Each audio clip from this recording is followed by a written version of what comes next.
सबैजना स्टुडेन्ट्सको नाम जानेपछि आजको स्याटरडे मर्निङ बुक्समा सिकेको कुराहरू भन्न गइरहेको छु। आजको शीर्षक थियो हर्मोनल चेन्जेस र हामीले सिकिरहेका छौँ कि जोन 12को 50देखि हामी सिकिरहेका छौँ। परमेश्वरको आज्ञाबाट अनन्त जीवन आउँछ र परमेश्वरको आज्ञा उल्लङ्घनबाट चाहिँ अनन्त मृत्यु आउँछ।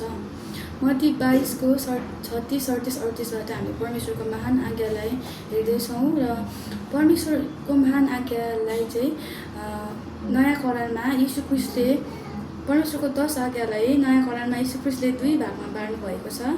जुन कुरा हामी आज क्रुसबाट पनि क्रसको त्यो पिक्चरबाट पनि हामीले देख्यौँ। पहिलो चाहिँ परमेश्वर र मेरो बिचको सम्बन्ध चाहिँ 4वटा छ।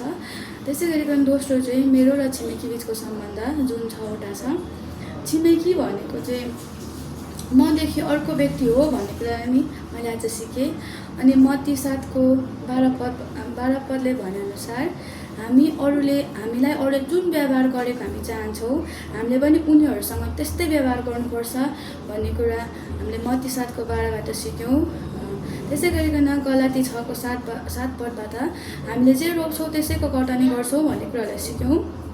अनि हामीले चाहिँ जीवनमा आज्ञाकारितालाई रोक्नुपर्छ, उत्तम कुरालाई रोक्नुपर्छ। अनि त्यसै गरिकन हामीले चाहिँ लाइफ साइकलको विभिन्न स्टेसन्सहरूलाई हामीले हेऱ्यौँ। चाइल्डहुड टु टिनेज फर्स्ट, सेकेन्डको टिनेज टु युथ, थर्डको युथ टु एडल्ट, फोर्थको एडल्ट टु म्याच्योर र फिफ्थको last mature to old age. र सिजन चेन्ज हुँदा र टिनेजमा पुग्दै गर्दा चाहिँ 2वटा भिजिटर्स हाम्रो जीवनमा आउँछ।